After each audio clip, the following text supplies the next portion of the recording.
인생을 살면서 우리 인생에 지대한 영향을 미치는 아주 중요한 사건들이 있습니다마는 그 중에 빼놓을 수 없는 아주 중요한 일이 있다고 한다면 그것은 바로 만남입니다. 누구를 만나느냐는 그 사람의 인생을 때로는 결정하기도 합니다. 제가 한 10여 년 전에 미국을 방문하였을 때 미국에 그런 이야기가 있더라고요. 미국에 간혹 이민을 오시는 분들이 미국에 와서 어떤 일을 하게 되는지는 대부분은 미국에 오셨을 때에 공항에 누가 데리러 나가느냐 따라서 결정이 된다. 공항에 나가신 분이 하시는 일이 세탁소를 하시면 많이 세탁소를 하게 되고 아니면은 슈퍼를 하시면 슈퍼를 하게 되고 그러니까 공항에서 오면서 백지 같은 상태에 있는 이민자들이 무엇을 할지 데리러 오신 분이 하시던 일들을 이야기 나누지 않겠습니까? 어떤 만남이냐가 굉장히 중요한 거죠. 미국에 이민 오시는 분뿐만 아니라 모두가 다 마찬가지입니다. 우리는 태어날 때 태어나면서부터 누군가를 만납니다. 그 누군가가 바로 부모입니다. 저는 돌잔치에 예배에 요청을 받으면 꼭 빼놓지 않고 하는 말이 이 신앙의 가정에서 태어났다고 하는 것이 참으로 복된 일이다. 신앙의 부모님을 만나서 인생을 시작한다고 하는 것은 대단히 중요한 일이다. 라고 하는 것을 꼭 전합니다. 태어날 때뿐만 아니죠. 살면서도 마찬가지죠. 우리 속담에 친구 따라 강남 간다고 하지 않습니까? 만남이라는 게 얼마나 소중한가, 누구를 만나는가 단적으로 보여주는 속담이라 하겠습니다.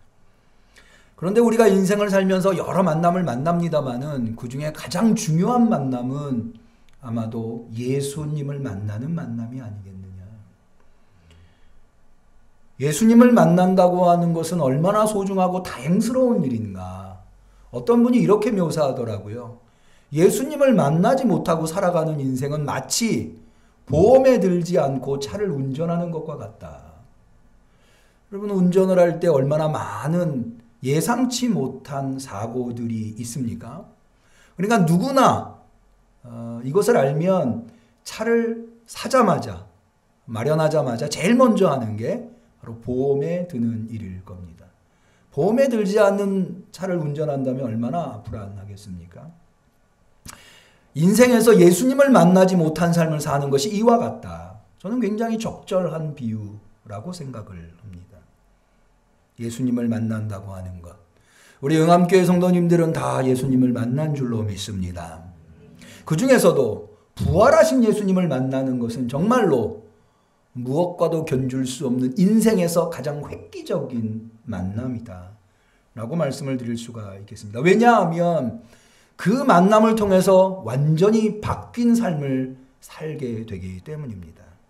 그 대표적인 인물이 바로 바울입니다. 바울은 예수님을 만난 후에 자신의 삶이 어떻게 바뀌었는가 단적으로 고린도 후서 5장 17절에 고린도 교회 성도들한테 이렇게 표현합니다. 그런즉 누구든지 그리스도 안에 있으면 새로운 피조물이라. 여기 새로운 피조물이라고 하는 말은 새로 창조되었다는 의미입니다. 이제까지 살던 삶이 아니라 다시 창조. 여러분 역사의 창조라고 하는 행위가 얼마나 중요한 행위입니까? 여기서부터 이제 역사가 시작이 되는 거죠. 그런데 예수님을 만나는 사건이 이 창조와 견줄 만한 사건이다. 새로운 피조물이다. 이전 것은 지나갔으니 보라 새 것이 되었다.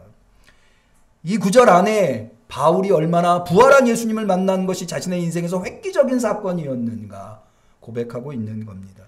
저는 사실 이 바울의 이야기를 보면서 이것이 부활한 예수님을 만나는 게 얼마나 대단한 사건인가 깨닫게 되는 것은 제가 얼마 전에 읽은 레이먼드 무디라고 하는 학자가 이 사람은 의사이면서 교수인데 이분이 쓴 임사체험이라고 하는 책에서 발견하게 되었습니다. 임사체험이라고 하는 것은 어떤 체험인가 하면 과거에는 의술이 발달하지 않았을 때는 심장이 멎으면 그대로 세상을 떠나는 겁니다. 죽음에 이르는 거죠. 그런데 심폐소생술 같은 것이 발달하면서 죽었어도 살려낼 수 있는 사람들이 있었던 거예요. 그러니까는 죽음을 한 5분, 10분, 길게는 한 30분 정도를 경험한 사람들이 생겨나게 되는 거죠. 그런 사람들을 동양인이든 서양인이든 나이가 많든 적든 어떤 문화권에 있었던지 그런 사람들을 만나서 인터뷰를 하고 그분들이 한 증언들을 체계화해서 책을 펼쳤는데 그게 바로 레이먼드 무드라고 하는 학자가 쓴 임사체험이라고 하는 책입니다. 그 책에 보면 그 사람들이 경험한 이 죽음이라고 하는 경험은 엄청난 경험이었습니다. 우리는 뭐 그들의 증언을 일일이 보지 않더라도 이 죽음이라고 하는 것이 얼마나 엄청난 경험인가 알 수 있는 거죠. 그런데요, 그런 엄청난 경험을 하고 나면 그 사람의 인생이 바뀔 법도 한데 그런 엄청난 경험을 하고도 죽음이라고 하는 경험을 하고도 그 사람의 인생은 죽기 이전과 별반 차이가 없는 삶을 살더라는 겁니다. 그러니까 사람이 잘 안 바뀌는 거죠. 주변의 환경도 있고 살아온 인생도 있고 자신의 성격도 있고. 그런데 이 부활한 예수님을 만나는 사건은 그를 완전히 새로운 존재로 바꿔놓는다는 거죠. 그러니까 이것이 얼마나 대단한 만남입니까? 오늘 우리가 읽은 본문의 바울은 재판 속에서 자신을 변증하는 내용이 담겨 있습니다. 바울은 1, 2, 3차 전도 여행을 끝내고 디도라고 하는 온전한 이방인 제자를 데리고 예루살렘을 방문합니다. 그것은 예루살렘에서 예루살렘 교회 성도들과 사도들에게 이방인들도 얼마든지 할례나 율법을 강요하지 않아도 신실한 그리스도인이 된다고 하는 것을 보여주고 증명하고 싶었기 때문이었습니다. 그런데 예루살렘을 방문했을 때 바울은 유대인이었기 때문에 예루살렘 성전을 갔는데 이미 바울이 이방 지역에서 수많은 일들을 했기 때문에 유대인들에게는 유명했거든요. 그래서 거기 모여있는 유대교인들이 바울에게 오해를 합니다. 그것은 그가 데리고 온 디도를 예루살렘 성전 경내로 데리고 들어왔다는 거예요. 이방인은 당시에 이방인이라는 이유만으로도 예루살렘 성전 안으로 들어올 수가 없었습니다. 그래서 유대교를 무시했다고 해서 사람들이 바울을 잡아 죽이려고 할 때 이 예루살렘의 치안을 담당하고 있는 로마 군인들이 바울을 체포하게 됩니다. 그래서 바울은 구금 상태에서 재판을 받게 됩니다. 그런데 바울이 재판 과정에서 벨릭스 총독에게 나는 로마 시민이기 때문에 황제에게 재판을 받겠다라고 요청을 합니다. 이른바 항소를 하는 겁니다. 예수님 재판에서는 항소가 없었습니다. 왜냐하면 예수님은 로마 시민이 아니었기 때문에. 그런데 로마 제국의 제도에 의하면 로마 시민은 삼심제를 받을 수가 있었습니다. 우리나라가 지금 삼심제죠. 그래서 황제에게 제소를 했고 황제에게 바울을 보내야 하는데 당시에 벨릭스라고 하는 총독은 이런저런 이유로 바울을 보내지 않다가 새로 총독이 부임해 왔는데 그 총독이 바로 베스도라고 하는 총독입니다. 유대 땅의 총독, 로마의 총독이 부임해 왔기 때문에 당시에 유대 지역의 왕이었었던 로마의 분봉왕이었던 아그리빠 왕이 인사차 방문을 했는데요. 베스도는 바울을 황제한테 보내려면 뭔가 자료를 어떠한 경위에 의해서 어떤 이유로 인해서 바울이 지금 재판 중에 있다고 하는 내용을 황제한테 보내려고 하는데 베스도는 이방인이었고 로마인이었기 때문에 이 유대인들의 관습에 따른 재판에 제대로 된 정보가 없었습니다. 해서 마침 아그리빠가 방문한 유대인이었던 아그리빠가 방문했을 때 아그리빠에게 바울을 보여주고 재판을 열어서 아그리빠에게 조언을 얻어서 황제에게 자료를 보내서 재판을 받게 하려고 한 장면이 바로 오늘 우리가 읽은 장면입니다. 바울의 고발 내용은 이런 겁니다. 예수님이 살아났다는 겁니다. 이것은 사실은 로마에 대한 도발이었습니다. 왜냐하면 예수님이 어떻게 죽었습니까? 지난 주일 종려주일 때 말씀드린 대로 예수님은 로마에 반역하다가 십자가형으로 죽은 자입니다. 그런데 이 바울에 의하면 그 예수님이 살아났다고 증언하는 겁니다. 이것은 로마에게 치명적일 수 있었습니다. 또한 로마의 제도와 질서를 혼란에 빠뜨릴 수 있었습니다. 그래서 바울이 고발당한 죄목이 바로 이런 종류의 것이었습니다. 여기에 대해서 바울이 변증을 하는데요. 그의 변증은 두 가지에 집중을 합니다. 첫 번째는 뭐냐면 예수님은 정말 살아났다고 하는 겁니다. 두 번째는 그로 인해서 자신은 예수님이 살아났다고 하는 것을 전하지 아니할 수 없게 되었다라고 하는 것.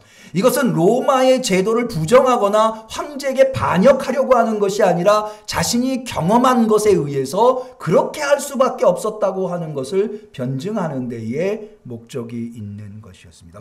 먼저 첫 번째로 바울이 예수님이 정말로 살아났다고 하는 증언을 할 때에, 여러분 오늘날도 증언의 신빙성이 있기 위해서는 증언이 정확해야 합니다. 어떤 사건이 일어난 것을 본 증인은 그 사건이 언제 어디서 어떻게 일어났는지에 대해서 정확하게 말할 수 있어야 합니다. 그런데 바울은 자신이 부활한 예수님을 만난 장소와 시간을 특정합니다. 장소는 어디냐면 바울이 그리스도인들을 죽이려고 가던 다메섹 도상 중에 있었다고 하는 거예요. 시간도 특정하는데요. 바로 해가 가장 높이 떠오를 정오에 그 일이 있었다는 거예요. 태양보다 더 밝은 빛으로 주님께서, 부활하신 예수님께서 나타나서 자신이 예수라고 하는 것을 분명하게 밝혔다고 하는 것입니다. 사도행전에는 바로 이 사건을 3번이나 보도하고 있습니다. 또한 바울은 그 사건을 통해서 자신이 어떻게 복음을 전하는 자가 되었는가, 자신은 원래 그리스도인들을 박해하던 자였다고 말합니다. 그런데 이 사건, 예수님이 왜 자신에게 나타났느냐라고 하는 것, 그것은 바로 예수님이 부활한 것을 증언하라고, 그렇게 함으로써 사람들을 구원으로 이끌라고 예수님이 자신에게 나타났다고 하는 것, 그래서 이것을 거부할 수 없었다고 하는 것, 오늘 우리가 읽은 본문에 그것이 잘 나타납니다. 우리 다시 한번 16절을 15절을 볼까요? 내가 대답하되 주여 니시니까, 주께서 가라사대 나는 내가 핍박하는 예수라. 정확하게 예수님이 나타났다고 하는 것을 증거하는 거죠. 그러면서 예수님께서 16절에 왜 바울에게 나타났는지에 대해서 설명을 합니다. 일어나 내 발로 서라. 내게 나타난 것은, 부활하신 예수님께서 바울에게 나타난 이유는 내가 나를 본 일과 부활한 예수님을 만나서 본 일과 장차 내가 내게 나타날 일에 너로 사환과 증인을 삼으려 함이니, 여기 장차 내가 내게 나타날 일이라고 하는 것이 무엇이냐, 그게 바로 그 다음에 나오는 내용인데요. 이스라엘과 이방인들에게서 내가 너를 구원하여 저희에게 보내요 그 눈을 뜨게 하여 어둠에서 빛으로 사단의 원세에서 하나님에게로 돌아가게 하고 죄사함과 나를 믿어 부활한 예수님을 믿어 거룩해 된 무리 성도 하나님의 백성을 이야기하는 겁니다. 그 무리 가운데에서 기업을 하나님의 나라를 얻게 하리라 하더이다. 그러니까 바로 이것을 위해서 부활하신 예수님이 바울에게 나타났다고 하는 겁니다. 그러기에 바울은 그리스도인들을 박해하는 박해자에서 그리스도를 전하는 복음 전도자로 완전히 새로운 삶을 살아갈 수밖에 없게 되었다는 것을 변증하는 겁니다. 실로 부활하신 예수님을 만났을 때에 나타난 일들은 대단한 일들이 성경에 기록되어 있습니다.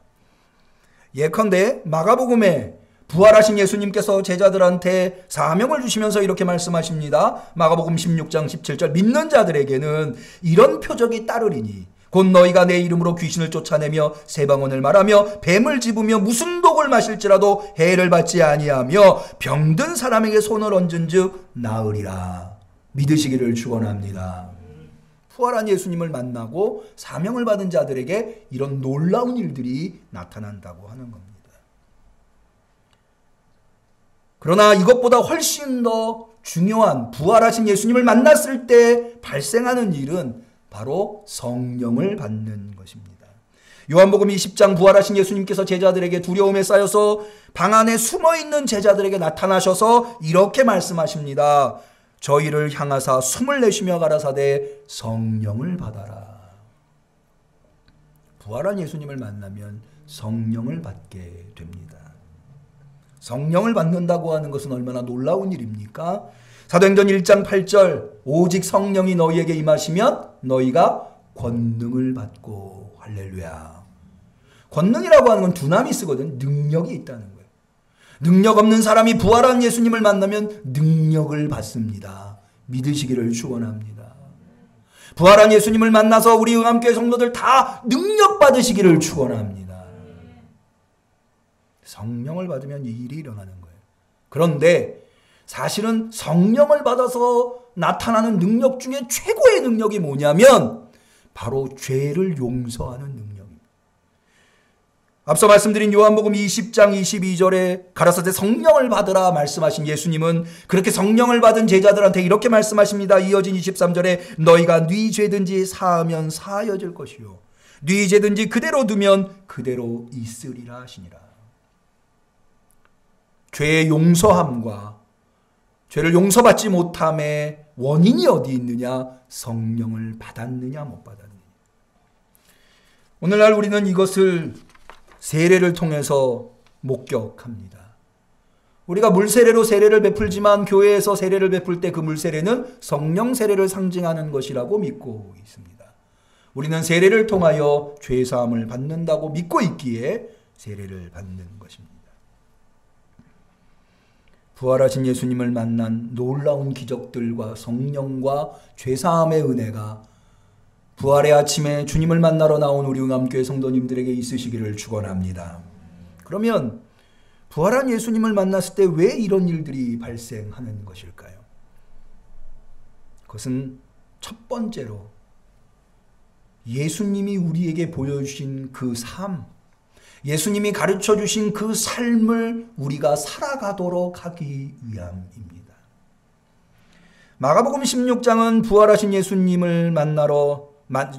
예수님이 제자들을 만나는 장면인데요. 16장은 이렇게 시작을 합니다. 예수님께서 십자가에 운명하시고 아리마대 사람 요셉이 예수님을 자신의 무덤에 장사를 지냅니다. 급하게 장사를 치르느라 예수님의 몸에 염을 하지 못해서 향유를 바르지 못했습니다.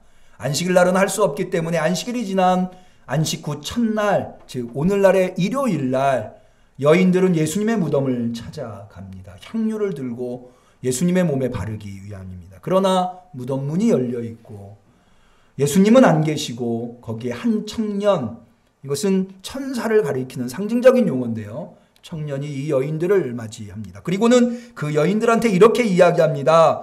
가서 그의 제자들과 베드로에게 이르되 예수께서 너희보다 먼저 갈릴리로 가시나니 전에 너희에게 말씀하신 대로 너희가 거기서 배우리라 하라 하는지라.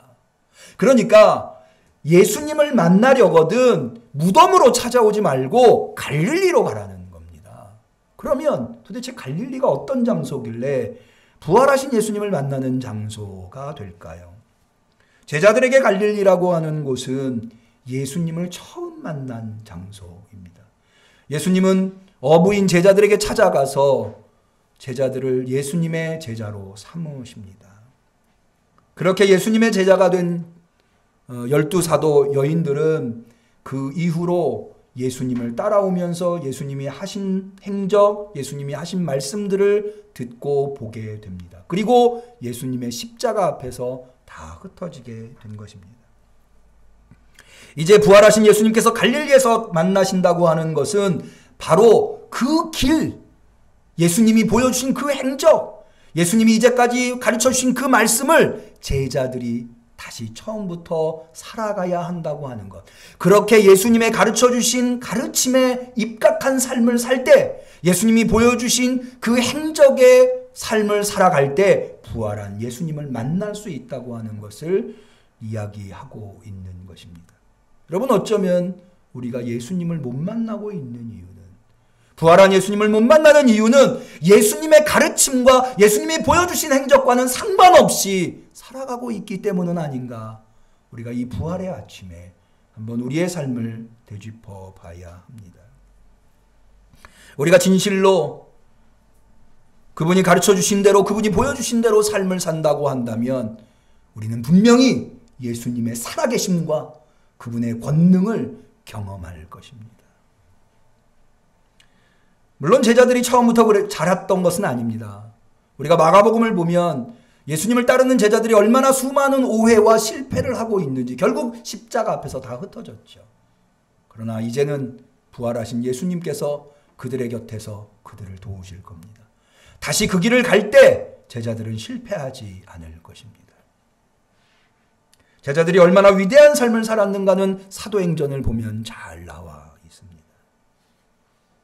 우리 영암교회 성도님들, 부활하신 예수님을 만나시기를 축원합니다. 그러기 위해서 여러분, 이 부활의 아침에 예수님을 만나는 것으로 끝이 아니라 이제부터 시작입니다.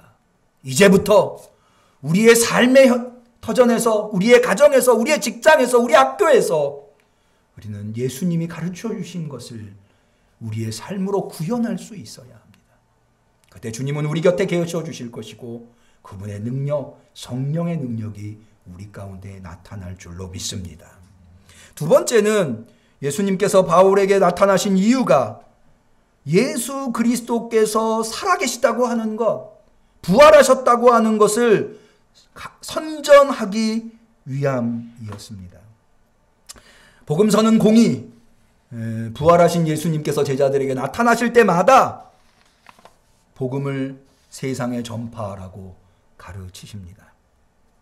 마태복음 28장 부활하신 예수님께서 제자들에게 나타나셔서 마지막으로 하신 말씀 잘 아시지요? 그러므로 너희는 가서 모든 족속으로 제자를 삼아 아버지와 아들과 성령의 이름으로 세례를 주고 내가 너희에게 분부한 모든 것을 가르쳐 지키게 하라. 볼지어다 내가 세상 끝날까지 너희와 항상 함께 있으리라 하시니라. 할렐루야.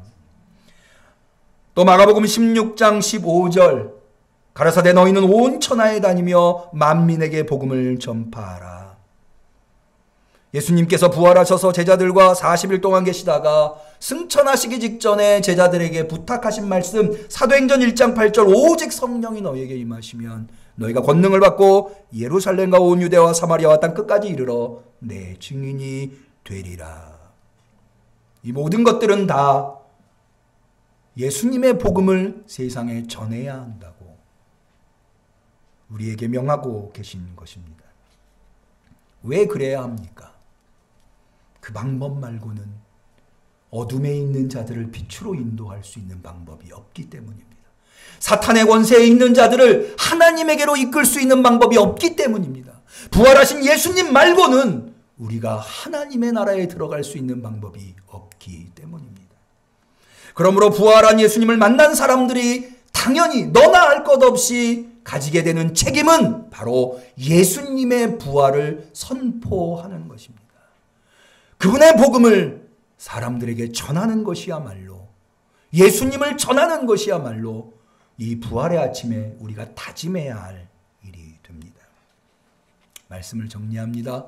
이 부활의 아침에 주님을 만나러 오신 우리 성도님들 다 부활의 예수님을 만나시기를 축원합니다. 그리고 그분의 만남을 통해서 놀라운 능력을 받으시기를 축원합니다. 그리하여서 그 능력에 힘입어서 이 땅에서 또 다른 그리스도로 예수님의 제자로 삶을 살아가며 또 우리에게 맡겨주신 이 복음 전도의 사명을 잘 감당하여서 아직도 어둠에서 허덕이고 있는, 아직도 사탄의 권세의 굴레에서 허덕이고 있는 이들을 구원으로 이끌 수 있는 우리 영암교회 성도님들이 되시기를 축원합니다. 기도하겠습니다. 하나님 아버지, 오늘 이 부활의 아침에 주님을 만날 수 있게 하신 것 참으로 감사합니다. 주님을 만나러 왔사오니 우리를 만나 주옵소서. 그리고 주님을 만났을 때에 나타난 그 놀라운 일들이 우리에게 있게 하옵소서. 그 능력에 힘입어서 이제 이 세상 속에서 예수님의 부활을 전하는 삶을 살아가는 우리 성도들 되게 하옵소서. 이제부터는 죽음을 향한 삶이 아니라 영생을 향한 삶이 되게 하시며, 이제부터는 절망을 향한 삶이 아니라 희망을 향한 삶이 되게 하옵소서. 이전의 모든 절망들이 사라지게 하여 주시옵소서. 이전의 모든 어두움들이 사라지게 하여 주옵소서. 이전의 모든 낙심들이 사라지게 하여 주시옵소서. 이제 비단에서 살아가는 빛의 자녀가 되게 하옵소서. 예수님의 이름으로 기도 올리옵나이다. 아멘.